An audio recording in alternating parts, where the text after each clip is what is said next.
Да, веќе ви најавив која е првата тема за која што ќе дискутираме. Не знам дали видовте, мислам дека немаше човек кој што не виде, ако не виде на некој од медиумите, тогаш виде на социјалните мрежи. Тие беа преплавени со протестот кој пред 2 дена се случи пред собранието на Република Македонија, со цел одбележување на светскиот ден за борба против родителското оттуѓување. Таму имаше многу интересни пароли, меѓу нив она наши отуѓени деца, ве сакаме, ве гушкаме и ве бакнуваме, беше веројатно таа која што најмногу допре до сите нас како граѓани на оваа земја. А овде со нас се двајца родители кои што сакаат да направат нешто во однос на тоа заедничко и како вели таа Наташа и одговорно родителство. Заедничко и одговорно родителство по развод. Така е, да, со нас во студиото Наташа Стојчевска и Наум Рибаровски од Сдруженијето за заедничко и одговорно родителство по развод. Така. Добар ден и добре ни дојдовте. Добар ден. Да. Добро ве најдов. Кажете ми сега од каде да започнеме, Науме, вие може да ни кажете 2016-та некако почна се, така се случи иницијалната каписла. Да, 2015-та почна се. Практично почна од неформален муабет помеѓу група родители кои што си дегувавме тој проблем. Па испадна дека секој од нас знае уште по некој и така почнавме да окрупнуваме групата и видовме дека ствари многу луѓе имаат ист проблем, сите го сметаат за личен проблем, меѓутоа бидејќи практично се шири кругот на луѓето, е всушност општествен проблем. А тој проблем е како се третираат децата по развод на брак, дали ова што го прави државата е навистина во најдобар интерес на децата, како што пише во нивните решенија, и што можеме ние да направиме за тоа да го смениме, бидејќи навистина пред се нашите деца, а потоа и ние како родители и роднини на децата сме засегнати со ова што се случува сега. Да. Но може да ни раскажете дел од вашата приказна, ако сакате? Па, мојата приказна, како да кажам, и не е толку специфична. Овакво, ја дури да кажам во споредба со други членови на иницијативата имам колку толку гледање со децата, некој 5-6 дена месечно, како што е нормално. Всушност ние во иницијатива сме поделени на групи, подгрупи, така да, би рекол на два дела, некој да речем пострекни, како што сум ја, што ги гледаме децата 5-6 дена во месецот, ги гледаме на одмори така натаму, и една друга група која што остваруваат минимални контакти или воопшто немаат контакти со своите деца. Под минимални контакти би рекол 2 сати месечно, 4 сати месечно имаме такви решенија, гледање еднаш во 10 дена со детето. И најзагрозената група се тие што воопшто немаат контакт со своите деца со месеци, некогаш и со години. И за жал државата баш ништо не презема околу тоа, односно сега така се поставени работите да родителот од прв ред кој што го добива детето на чување и воспитување може што сака да прави со децата и нема кој да им застане на патот. Затоа всушност не се случува ова родителско оттуѓување, бидејќи едниот родител има апсолутна слобода, а државните органи со својата поставеност не само што не го спречуваат тоа, туку напротив и го поттикнуваат, бидејќи навистина не е нормално да на едниот родител му дадеш целата власт и одговорност околу децата, а другиот родител да биде сведен само на посетител од неколку дена месечно. Така е. А зошто се тие такви решенија, да речеме, за посети на 2 часа, 10 часа во месец, па не знам, негледање со години, кој тоа го решава? Постојат решенија, тоа нешто треба да се случи веројатно за да се има такво решение или не? Тоа си го прави самиот родител кој што ги добил децата на. Не. Значи решењата се донесувани од центрите за социјална работа. Добро. Кога родителите не можат да постигнат договор. Сега, тие решенија се истиче 40-50 години назад. Ако ги погледнете, решењата издадени 70-80 години, решењата издадени сега се скоро исти, да. Начинот на видување на децата се определен ист начин, пак се тие неколку дена месечно. Проблемот е што таквиот начин на определување на видување не е никаде регулиран. Значи нема ни закон, нема ни подзаконски акт, туку центри за социјална работа решаваат така и од необјаснети причини. Значи они викаат дека во интерес на детето ќе ви дадат секакви изговори, дека било стресно за детето повеќе да се гледа со другиот родител, дека било, не знам, штетно ако повеќе од, например, ако преспие во работен ден, ако повеќе се гледа со другиот родител и така натаму, тоа се све, значи, изговори. Тоа нити е научно потврдено, нити е емпириски потврдено од искуството.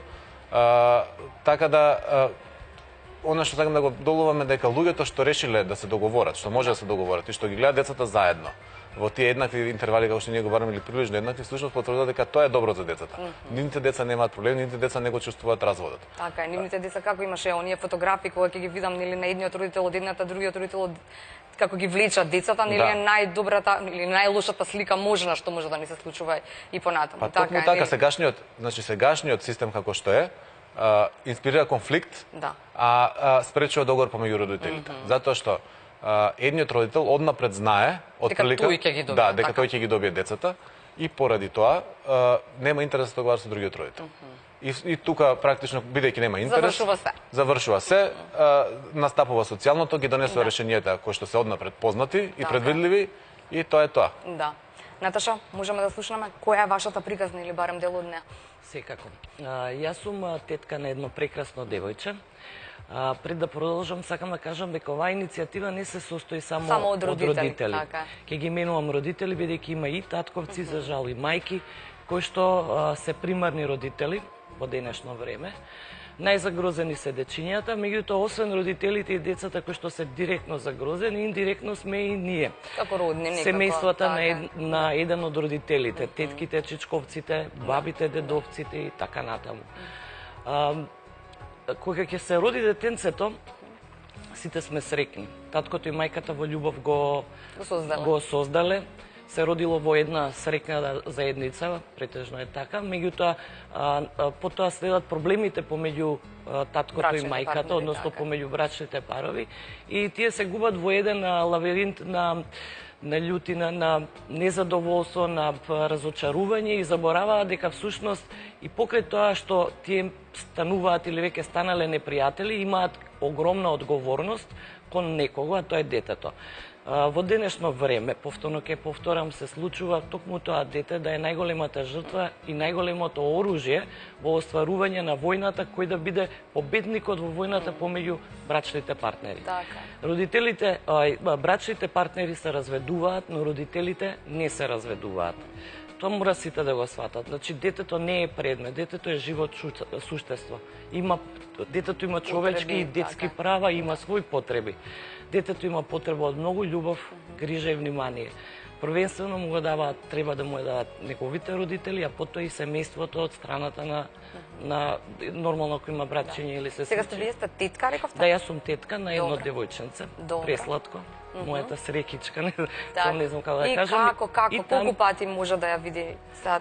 Значи, јас би се воздржала, пошто малце поспецифичен е нашиот предмет, во интерес на целиот случај има постапка, не би дискутирала на таа тема, но можам да кажам дека детето, многу добро знам дека си ги сака и таткото и мајката и дека ги сака двете страни. Само е потребно тоа дете да му се дозволи да ја дава својата љубов и да ја прима својата љубов од своите најмили. И тие кои што ја сакаат. Така е, да. Ви благодарам и извинете сега што сакам да поинаку се третираат работите кога не гледаат луѓето и кога нели тоа се приказни, тоа се животните приказни, од тамо тргнува се, нели од тамо тргнува да речеме во тие нацрт измени кои што вие сакате да ги или да стигнеме некако сите заедно, нели еве сега медиумите. Додека се подготвував за овој разговор, некој од колегите овде ме прашаа што ако едниот родител не се однесувал убаво, да речеме во таа брачна заедница, а сето тоа го гледало детето. Дали и тогаш еве, како вие, како родител зборувам, сметате дека исто треба да биде повторно. Дали тој ќе продолжи со својата грижа, одговорност, така и заедничко родителство како што треба кон детето ако не се однесувал убаво во брачната заедница? Ние скоро во секој јавен настап нагласуваме дека ова што ние го предлагаме, заедничкото родителство не важи за родители кои што не се подобни. Тука пред се мислиме на луѓе осудени за семејно наследство, мислиме на зависници, душевно болни и така натаму. Исто така не важи за луѓе кои се незаинтересирани, така. Ако некој не е заинтересиран да го гледа своето дете, нема да биде заинтересиран. Не заслужува да. Па да, нема да биде ни заинтересиран да го гледа ни со новите законски измени, така да. И штетно е на крај што детето да се става кај некој што не сака да биде во негово друштво. Ова што ние го правиме всушност е за тие што се апсолутно подобни родители, кои што немаат никаква дамка како родител и кои што се спремни, сакаат, можат да учествуваат во животот на децата. И е апсурдно во такви ситуации да државата не го дозволува тоа. Апсурдно државата да трга на страни да вика не ти ќе бидеш родител само 5-6 дена во месецот. Она што го спомнавте, што ако не се однесува убаво, тука многу е битно, значи да се утврди дали стварно не се однесува убаво или се тоа само приказни. Затоа што во моментов, за жал, системот во многу случаи е базиран само на приказни. Доволно е родителот прв ред да го обвини родителот втор ред за било што и социјалните служби да настапат овакво да го тргнат тој родител. Тие лажни пријави, што се во мода се два типа на лажни пријави, највише за насилство, а потоа и за педофилија, всушност се иницијална капеса за отуѓување на детето. Затоа што она што се случува е да државата, веројатно и оправдано, го става родителот под сомнеш, овакво го трга на страна детето, да го гледа под надзор, да го гледа минимално и така натаму. Меѓутоа, постапката додека се докаже дали родителот е виновен или не, трае со години. И тоа минимално гледање со детето трае со години. И всушност во тие години настапува отуѓувањето на детето од едниот родител, и кога ќе се случи да родителот после тоа докаже дека нема ништо, дека обвинението е лажно, детето е више оттуѓено, многу тешко се воспоставуваат ново контактите, а тој што лажно правил нема никакви последици по него. Си продолжува со животот најнормално, иако директно влијал на отуѓувањето на детето од родителот. Да. Но колку често можете да ги гледате своите деца? Рековте колку што е законски дозволено? Јас имам 6 дена и 10 сати месечно, односно заедно со одмори така натаму, доаѓа на годишно нива некаде околу 90 дена. И тоа пак ќе кажам, јас не сум типичен репер, јас сум од, да речеме, по добрите случаи. Да, посрекната страна од иницијативата, да. Има навистина голем дел на луѓе се од другата страна, што ги гледаат своите деца минимално. Да. Како да се научиме сите ние, добро кажа Наташа, да сватиме дека разводот значи развод или прекинување на врската помеѓу брачните партнери, но не значи развод со своите сопствени деца или прекинување на врската со своите сопствени деца. Како тоа да се научиме, да се научиме сите заедно, не знам како. Не е само до измените на законот. Јас барам така мислам, нели измените на законот се... Да, не е само до измените на законот, меѓутоа тоа е клучниот чекор. Така. Затоа што за да се измени свеста, клучно е да се смени законот. Џабе ние да работиме со родителите, да мислиме како што ќе правиме ако им правиме работилници, советувалиште и така натаму. Да. Всушност, измената на законот ќе инициира измена на свеста, а нормално потоа за да се одржи тоа, да има соодветна инфраструктура, заговараме и формирање на такви стручни советувалишта, каде што родителите ќе може да се обратат пред разводот, во текот на разводот, откако се разведени така натаму и да добијат соодветна помош, за да можат да постигнат родителски договор околу гледањето на децата. Тоа е клучниот проблем. Во моментов таа улога затајува, затоа што во центарот тие мировни постапки се проформа. Не се сеќам некој да добил добар совет од таму како треба да постапи понатаму, така да родителите се оставени сами на себе со својата горчина, со својот бес еден спрема друг, да се пресметуваат преку грбот на децата. Така, да. Децата се секогаш некако жртви. Излегува така. Да. За жал, меѓутоа возрастните треба да размислат. Значи, не можам да разберам. Едноставно е, нека го погледнат детенцето и нека размислат. Нека што е тоа виновна? Љубовта, верувам, ќе ја почувствуваат. Нека размислат дека му е потребна само љубов. Тоа е мојата порака деновиве што ја праќам. Секогаш доброто го победува злото. Кога ќе се сетат што сака тоа дете, треба да размислуваат што сака тоа дете. Треба секогаш да одиме од аспект на она што секое детенце сака. Секој да се сети од нас како сме се чувствувале како деца, сме ги сакале подеднакво и тато и мама. Значи двајцата не создале, двајцата ги сакаме, во нас тече нивната крв, ние сме дел од нив. Значи така секој дете се чувствува. Не е во ред да се индоктринираат дечињата само со цел да ја добиеш војната со бившиот брачен сопатник, така. Брачен сопатник, да. Сакам нешто да кажам, да напоменам на претходното прашање кој што му поставивте на наум. Значи, да, точно се случува брачните партнери да живеат во доста лош брак, со многу кавги и тензии, и децата да се присутни во тој брак. Меѓутоа, тоа не значи дека збориме кавги тензии, или па дури со насилници. Тоа не значи дека тој или таа насилничка или насилник не би биле подобни родители. Значи, не треба и на тие родители да им се одземаат децата, односно би ја преформулирала реченицата поинаку. Не треба на тие деца да им се одземаат и таквите родители. Многу би било добро кога би се превземало нешто со токму таквите родители да се работи. Ние имаме добра соработка со семејните терапевти и во целата наша стратегија мислиме дека треба и нели го заговараме и сето тоа да бидат вклучени и тие, да работат и со партнерите после брак, со децата после развод, со децата после развод, да се вклучат врвните психолози од државата, значи аутсорсинг, да не бидат во центрите и во државните институции или може во државни институции, меѓутоа како аутсорсинг структури, кои што ќе работат и со насилните категории на родители. да се обидеме колку што можеме повеќе. Да ги направиме добри родители. Па да. Да. Или да останат тие добри родители. Можат да бидат добри родители. Оние што не можат, веќе тоа е тоа, барам да се обидеме да ги... Но да се обидеме да им овозможиме на децата безбедно и среќно детство, што значи безбеден и сигурен, правилен раст и развој и убава иднина. Така. Од оние сите приказни кои што ги прочитав, кои што ги раскажувале, нели, вие веројатно и сите други како родители на оние конференции, на дебати во однос на оваа тема се најразлични. Значи почнува од моментот дека нели постојат тамо жени кои што кажуваат дека нивните сопрузи не само што не се заинтересирани за родителството или заедничко и одговорно родителство, нели по развод, туку и ги нема. Со години ниту се тука, ниту ги побарале децата, ниту се грижат за нив, до такви кои што нели заради хендикепот или нели кога се работи за деца со посебни потреби, едниот родител си заминува од брачната заедница, не барајќи никакво оправдување. Не е тоа заради односот со својата сопруга, туку е заради товарот кој што го чувствува едниот од нив за одгледување на тоа дете, така и тежината на животот потоа. Секако дека има различни приказни, меѓутоа оно што нас особено да речеме не нервира е кога се мешаат темите. Значи кога имаме незаинтересирани родители што не си гледаат децата. Ова што ние го заговараме за заедничко родителство е да биде опција, поидовна основа за одлучување. Меѓутоа тоа не значи дека треба да се примени на сите. Затоа што кажав ја, кога се работи за незаинтересиран родител, кога не сака да си го гледа детето, не може да му го дадеш со сила. Така да често читаме на социјалните мрежи, па вие ќе го видите заедничко родителство, овој родител го нема да види детето со години, така натаму. И одговорот наше, па добро, зар мислите дека сака да го види сега кога се смени законот? Така да се сменат нешто, ќе се смени нешто. Не, видите, работава што е, кога ќе се смени законот ќе паднат маските. Оти сега слушаме дека некој родител не е заинтересиран, не се ги гледа децата и така натаму, а во позадина не се кажува дека тој може да има решение за 2 сати месечно да го гледа детето, или за 1 ден месечно, или дека детето никогаш не може да преспие кај него, не може да биде со него и така натаму.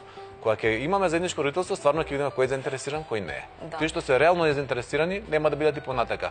Меѓутоа верувајте има еден куп луѓе кои што се прикажувани од бившите партнери како незаинтересирани, а всушност во позадина стои државата со своите решенија, не може да си гледаат децата. Да, и кога велите да паднат маските, тргнуваме и од моите, да речам, моето дете. Кога ќе се спомне темата развод или кога ќе се спомена дека во нивното или во некој од одделенијата има дете на разведени родители, некако сите поинаку реагираат. Ние, веројатно сите, имаме некаква стигма си уште кон таа тема. Јас мислам дека ние треба и да разговараме на таа тема. Дека децата не се тие кои што се поинакви после разводот на своите родители. Фала Богу. Така, нели? Мислам, стигмата доаѓа веројатно од сите нас, така, кои што сме во брачни заедници, кои што живееме, кои што сме баби и дедовци, кои што така сите заедно. Тоа мислам дека полека се менува како што се голем број на разводи. Сега више не е невообичаено да имаш дете од разведени бракови. Кажуваат луѓето од школите, порано имало по 5 деца такви во генерација што се од разведен брак, сега имаш по 5-6 деца во секој одделение. Така да мислам дека таа стигма полека паѓа. Меѓутоа таа стигма зашто се појавува? Затоа што типично кај децата од разведени бракови се појавуваат некои појави, да речеме, како например гнев, депресија, почудно однесување и така натаму, затоа што како што зборат стручните лица, не зашто се развале родителите, туку тоа најчесто е последно тоа што едниот родител исчезна од нивниот живот. Тоа е всушност проблемот, тоа е болката на децата. И затоа од друга страна ќе видите тие деца што се од помалку конфликтни разводи или тие деца каде што независно од конфликтот, нели, двајцата родители ги гледаат во доволна мера. Добро. Тие деца не може да ги раздвоите, да речеме, од другите деца. Нема тоа на типично однесување дете од разведен брак. Така да ова што ние го бараме е всушност да со заедничкото родителство огромен број на деца од разведени бракови нема да го чувствуваат разводот. Ќе си бидат и понатаму со 20 родители, ќе може да имаат нормален и слободен контакт со нив и ќе ги минимизираме веројатноста за овие негативни појави што ги спомнав претходно да се појават кај нив. Да. Имаме никого на линија, испровоциравме јавување. Добар ден, кому? Ало? Добар ден, да. Се интересирам, имам еден внук. Добро. Кој се разведа, родителите се разведа уште кога имаше 1 година детето и го додели судот на ќерката. ми помагаме, ние керката го исчува. Сега е више возрастен. Возрастно момче. Добро. Но татко му 2-3 месеца после тоа доаѓаше да го гледа. И од тогаш више никогаш ни дојде да го побара, да го погледне, ни динар да остави за детето.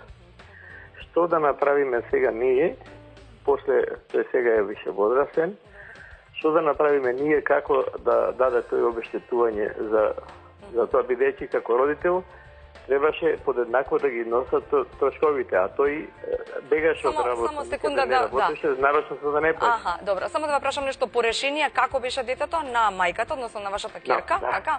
Добро. А тој имаше право да го гледа како и во секоја... Да, имаше право да доаѓа неделно да го гледа, да го зема кај него. Дојде 2-3 пата да го погледне уште кога беше малечко. Да, и толку. Кој имаше една година, две годинки и од него само една топка имаше така, што го купи подарок таткото. Добро.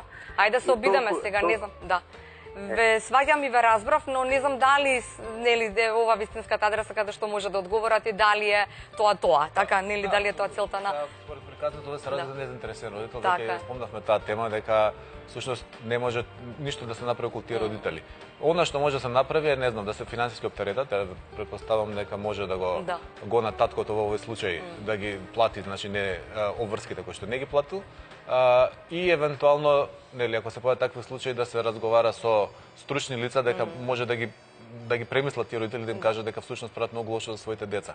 Меѓутоа, ваков случај кога со години го нема видено детето, и детето е веќе пораснато, ја не мислам дека може било што да се направи освен нели да се гони за финансиските обврски. Не може тие, значи врски што нема да се воспостават кога се децата деца. Тешко може да се воспостават кога се возрастни. Не е невозможно, меѓутоа е многу тешко и помалку веројатно. Така е, да. А баш кај што нели финансиската, не знам колку ќе му врати на детето се она што е загубено низ годините. Така, Наташа, некако. Токму така, значи парите не може да ја заменат љубовта. Така е, да. Изоставен е долг период каде што било потребно, значи и родител да биде присутен во животот на детето. Тие рече наум, тие може нешто да поправат, но дали тоа ќе биде тоа, јас не верувам. Затоа ние се залагаме дечињето уште од мали и уште по самиот развод да имаат слободен пристап токму и до двајцата родители, токму и до семејствата на двајцата родители. За да им обезбедиме нормално детство. Нормална младост, нормално се, нормално живење. Да, спомнавте преска темата за школата, не сакав да се мешам. Значи, многу од родителите од нашата иницијатива имаат решенија по кои што не може да ги гледаат децата во работен ден. Па често се случувало, има такви случаи каде што таткото или мајката, кај кои што не се доделени децата, односно секундарниот родител, да правеле обид да се го видат своето дете во школа или во градинка, да правеле обид да осознаат или да разговараат со вработените таму какво е поведението на детето, дали учи, дали не учи, пошто не гледаат ни свидетелства, не ни знаат што се случува со нивното дете. И некои од нив и добивале и кривични и биле обвинувани за форма на насилство, демнење. Значи, тоа не е во ред. Едниот родител има инструмент и средства како да го отуѓи и оддалечи другиот родител. Ние се обидуваме да застанеме на тој пат. На тој пат, да. На средина никако за да се, нели, да биде заедничко родителство. Факт е дека има неподобни родители. Не секој може да биде родител и добар родител и одговорен, да. И одговорен, да. Родителството се учи. Па кога родителите и двајцата ќе имаат доволно време да бидат со своите деца, имаат и време да научат да бидат родители. Не може родител со 2 сата да научи да родителствува. Мислам, тоа е едноставно. Мислата ми беше сосема друга, но не е важно. Да, добро. Значи, важно е да има пристап на децата, да имаат пристап до двајцата родители. И секако, ако не е некој неподобен, нели, родител, зборуваме за тоа, дека демнењето не е демнење, туку нели сакам да знам што се случува со моето дете. Веројатно на тоа не можеш да го видиш детето, не можеш да го слушнеш недела или 2 недели. Некои имаат од викенд до секој втор викенд видување. Во меѓувреме на децата им се забранува секаков контакт со другиот родител и со семејството. Буквално ги исклучуваат, ги изолираат од другото семејство. И родителите си ги сакаат своите деца, сакаат да ги видат, да го видат дали им е добро детето, дали е, не знаат дали настинало, не знаат дали е добро учениче. Значи, тоа се состојби кои што навистина мора да прекинат. Значи, ова е стварно нешто, мене ми е нејасно, ова е вистина нам во една прилика го потреби, ова е стварно варваризам повеќе. Значи, во време каде што ние жените бараме еднаквост, а има еден многу важен сегмент каде што не ја бараме еднаквоста, е многу збунувачки. Пред 50 години, да, жената беше домаќинка, се грижеше за домот, за мажот, за дечињата, не работеше. Мажот беше тој кој што работеше, носеше. Сега сакаме да бидеме социализирани, да сме доста активни во деловниот, да имаме доста активен деловен живот, социјален живот. А од друга страна сите борби и битки ги водиме преку децата. А од друга страна, да. Значи, едноставно мора да се сопре на ваквата пракса, мора законот да се промени, бидејќи е недоречен. Законот вели двајцата родители се подеднакво родители, имаат подеднакви одговорности и родителски права, меѓутоа праксата е сосема поинаква. Да. Нам тишко ли беше да се раскаже некому прво оваа приказна? Сопствената приказна? Па, видете, ја искрено никогаш ја не сум чувствувал срам дека сум се развел. Добро. Значи, не приказната колку боли кога не можам своите деца да ги видам. Па не, и од тоа не се срам, иначе не би бил дел од оваа иницијатива и не би настапувал јавно. На крај на крајштата, ја лично имам и забелешка преходните генерации, што да речем не подготвиле на што се случува при развод. Знаете колку луѓе ние запознавме што се развеле пред 20-30 години, не си ги гледаат своите деца нормално и колка болка имаат. Никој не излегол тоа јавно да го каже. Пред нас ова беше личен проблем. Никој не збореше за тоа, се збореше во таа јас затворено зборувам. Нели кога зборувам на темата ние дека се имаме недоречености и не сакаме да зборуваме. Така некои теми се стануваат табу без. И сега имаме проблем, значи имаме добар дел од членовите во иницијативата кои што го имаат проблемот, не сакаат јавно да зборат. Се срамат од не знам што. Те мало било местото, те ќе ги разбереле, те не знам што, а во мали место ствари се знае што се случува. Тоа да сакам да ви кажам. Без друго се знае веќе. Да. Така да е малце неразбирливо, меѓутоа добро, тоа е дел од нашиот менталитет. Ние се обидуваме тоа да го смениме. Практично убедивме добар дел од родителите кои што чувствува вина дека тоа не е нивна вина, системот е таков. Ако ти како родител не си направил ништо лошо за своите деца, навистина неразбирливо зашто се тргнат од животот на децата. Зошто си секундарен родител тогаш? Да, баш така. Зошто си на страна? Да. Таа дискриминација кога ја почувствувавте, мислевте ли дека ќе дојде до овде некаде? Сега ќе чекате датум кога ќе се влезе во собрание, па пратениците ќе зборуваат на оваа тема, заедничко и одговорно родителство по развод? Видите, ние од самиот старт кога почнавме бевме оптимисти на оваа тема, затоа што ова што говораме е единствено исправно и логично. Значи, не може овој систем како што е сега, докажано е лош. Докажано лошо влијае на децата и она што да речеме за нас беше пријатно изненадување што во институциите кои што работат со деца, кои што мислам дека се всушност дел од ова све што се случува, тие всушност одамна го имаат забележано ова и коментарот нивен беше одамна требаше ова да се смени, добро што се појави оваа иницијатива. Понатаму исто така нашиот оптимизам произлева од тоа дека ова што ние го бараме, прво е во тренд, како да кажем, е во текст со сите ствари што се случуваат во општеството. Нели слушаме цело време родова еднаквост, родова еднаквост.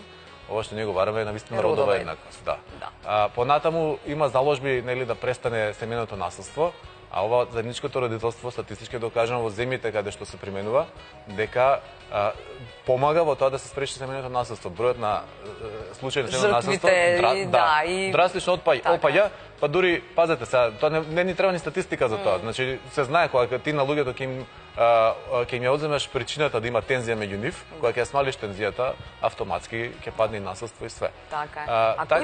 Кои се извинете земји каде што има заедничко и одговорно родителство после развод? Па на ниво на Европа тоа се скандинавските земји, Франција, Белгија, Холандија, од земјиве што се поблиску до нас го има во Романија, го има во Словенија и да речеме тренд што се шири низ светот. Надвор од Европа го има во Соединените Американски држави, поеќе од пола држави го имаат усвоено. го има во Канада, го има во Индија, во Пакистан. Нема правило каде го има, каде го нема. Ова е работа што, да речеме, не се решава на ниво на Европска унија или на некој глобално ниво. Ова секоја земја решава како ќе го спроведе. Да, значи тој нацрт закон колку што разбираме заедничко родителство комплетно исто. Значи колку едниот толку другиот родител, така? Во однос на прв или не ли така некако или? Тоа што ние го бараме се всушност две работи. Прво е правно изедначување, значи да се престане со таа пракса деца да соделуваат на еден родител по развод, освен ако нема силна причина за тоа. Тоа се овие неподобни родители што ги зборувавме. Да, тоа се примерите кои што ги зборувавме пред. И второ да се пропише правило како ќе се гледат децата. Не како сега да зависиме од добра волја на државни службеници, тука си има правило. А во државите каде што има заедничко родителство, тоа предвидува некои 120 до 180 дена годишно со родителство кој што детето не живее. При што пониската граница околу 120 дена е за случај кога родителите живеат во различни градови, бидејќи нели едниот родител не може да го гледа детето нон-стоп, веќе дете оди во школа, во градинка и така натаму. Па во тие случаи детето се гледат на пример секој втори викенд како до сега, а до тие 120 дена се стига за време на распусти. А ова погорната граница, значи 180 дена, значи тоа 50-50 или приближно еднакво, се применува кога родителите живеат блиско еден до друг, во изград, и тој е најчестиот случај кај нас. Затоа не вика често иницијатива за 50-50, меѓутоа 50-50 само еден од моделите како функционира заедничкото родителство. Така е, да. Само да слушаме и кој ни се јавува и што има да ни кажа. Добар ден, кому? Добар ден. Добар ден, повелете. Се јавуваме во емисијава, ама не сум ја родител, едно сум дедо и баба. Добра, добра. Сега, синот нас и почина. На снаата се отиде и ги зема детето. Не слушате? Да, се слушам одлично. И детата 3 години ние скоро не измираме. Ги бидеме по институции, по ова, и да ви кажам едно, дека разводот што се децата што не ги дават, не се криви старите дедо и баба или повеќе институциите криви. Добро. Затоа што до денеска има здружение на разведени, здружение такво, здружение вакво, секогаш имат предност мајката без родителите. Пред таткото, така, да. Така. Добро. Дедото и бабата немаме никаков контакт 2 години со децата. Добро, ајде да видиме што ќе ни кажат. Да. Чекај да ве докажам на секунда. Да, извинете, мислев дека заврши. Чекајте, и 2 години ја децата не сум ги вишол. Ги молам да дојдат да ги видиме, да дојдат, имат куќа, имам све за нив, чувам, а не сакат мајката си. Нема децата и готово. И толку. И сега децата како сум вишол, сега го слушам дека пред школа чекале не смееш да чекаш таму. Не смете ни да дојдат. Децата не смеат и да од мајката да дојдат. Не знам како да објаснам више. Да, разбравме се. Ги молам да дојдат за Великден, ги молам за празник, ги молам за ова. Имала скршен телефон и викам да ти купи дедо телефон, дојди. Моќен сум, све сум моќен. Ама не дојдат. Не ги пуштат. Што е работава? Како да постапам да дојдам до нив? Добро, ајде да видиме што ќе ни кажат на оваа тема. Ајде сега да видиме што ќе. Ајде што ќе ни кажат. Веројатно има искуства кои ќе ни поделат. Да, наум дали имате некој друг ваков случај кога дедо и баба молат. Да, ова е малце друга приказна. Да, ова е сосема друга приказна, малце излегува од опсегот на нашата иницијатива, затоа што едниот родител како што разбравте почина. Тоа што ја би го препорачал на господин што се јави е да се обратат во Центарот за социјална работа и да добијат решение за некакво видување на децата, за да можат и да остваруваат контакти со нив. Меѓутоа, сакам да нагласам дека, иако да речеме овој случај кај што еден родител починат, дури кога не е починат, се третира како починат. Ме разбирате, па пак се случува да немаат контакти ни тој, ни дедото, ни бабата, и сето тоа е последица на сегашниот еднородителски систем. Сега, во овој случај имаме еден родител само, нели, кој е жив, меѓутоа тоа не значи дека треба деца да се тргнат од страната од роднините на другиот родител, така. Апсолутно во вакви случаи кога родителот е починат, практично правото кое што би му следело на него треба да се префрли на неблиските роднини, се со цел да детето не ги изгуби тие корени, да продолжи да контактира и со тие луѓе. Нели нормално треба да се утврди дали се подобни, дали сакаат, можат, дали имаат услови и така натаму, меѓутоа во најголем број случаи не е ништо сменето, освен што нели го нема едниот родител, така да нема зашто да се оттуѓуваат од семејството на веќе да. починатиот родител, да. Наташ, имаме уште нешто за додавка во оваа приказна. Какви се вашите искуства со овие луѓе со кои што се сретнавте, размените искуства? Колку е тоа добро всушност? Кога ќе почнат да се кажуваат работите вака, нели? Па нека биде и пред собрание на протест, на иницијатива, во здруженија.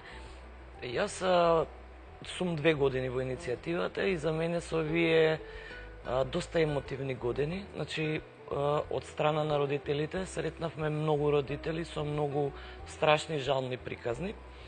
Ни сето тоа проаѓаме ја и нам заедно, бидејќи мора да видиме каков проблем има. Да. Значи, јас бев свестен дека тоа се случува, но верувајте ми многу далеку. Не бев свестен дека дотаму се случува. Да.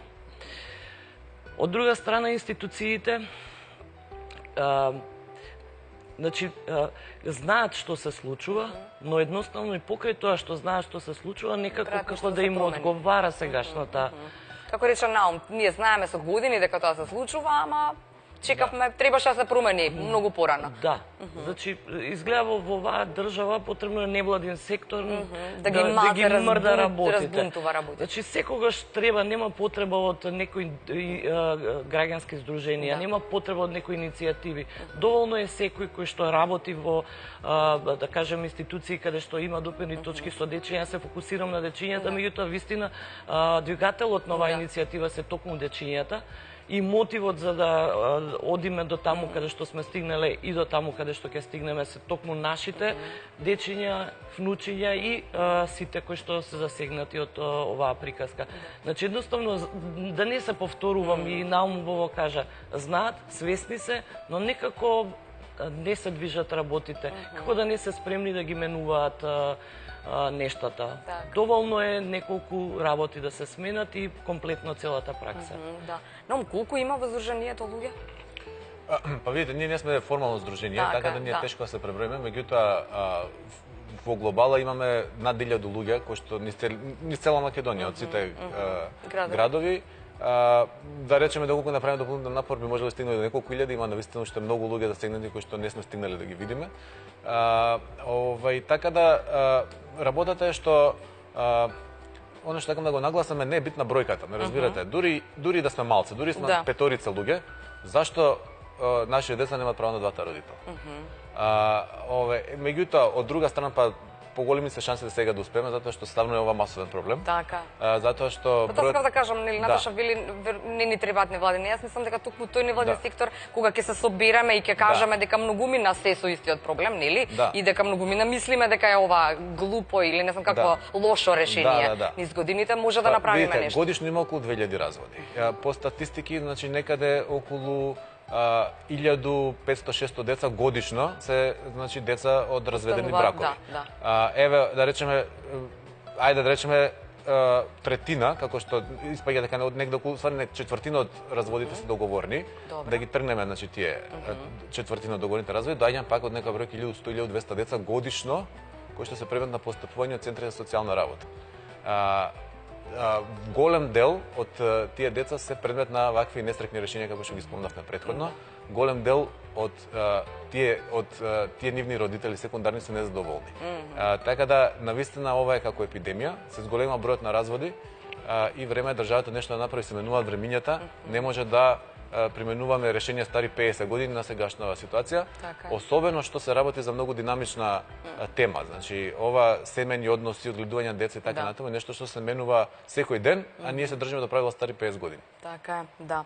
Но секако јас сум тука па и да работиме на другата тема, на она да намалиме број на разводи, ако е тоа воопшто можно. Апсолутно, да. Значи, ако живееме во семејства така или каде што не знам жената е сега и деловна и ваква и е поеманципирана и така натаму и сека некаде рамноправна, некаде помалку или повеќе, зошто тогаш така да не влијаеме и на таа тема? Апсолутно да. За децата е најдобро нели кога родителите живеат заедно. Да се остане во Да, меѓутоа она што ние го бараме е што во случај кога задницата не може да опстане, затоа што во многу случаи па и стресно е за децата да седат во некој проформа брак каде што во лош брак. Да, каде што се подобро добар развод. Што гледаат секојдневни тензии, ме разбирате. Така да она што ние го бараме независно од брачна состојба на родителите, нивните меѓусебни односи, ако родителите се немаат никаква дамка ваква во своето досие, да нема зашто да бидат тргнати од децата. Така е. Вика, во донесувањето на битните одлуки треба да бидат тука 20 родители вклучени и ова на вистина ми е нејасно, вика, како образование, здравствена заштита, занимавање со спортски и социјални активности. Значи тоа во отоѓувањето се оди до крај, така? И сега потоа и другиот родител, освен што ќе ги гледа туку рече на 2 недели, така некако. Со ваквите решенија сега, тоа е токму така. Родителот кај кој што се доделени децата одлучува во која школа ќе го запише детето, без да се консултира или да размени дали тоа одговара, дали не одговара на обајцата, дали. Значи родителот кај кој што се доверени децата си го запишува детето некои дополнителни неформални активности и дошколувања, без консултација, барам да се каже, без, значи едноставно на лекар ги носат децата. Дури и не ги ни донесат некој од нив, па чекаат кој ќе дојдат кај другиот родител да биде тој виновен. Или поекстремни случаи, што има во иницијативата. Детето било на операција пред месец-два. Добро. Родителот дознава, од детето му кажало кога детето сметало дека треба да каже. Ајде. Овакво има доста такви ситуации, или на пример детето запишано во училиште, или, например, му е одложено upis во училиште, другиот родител не дознава од никој, дознава од детето.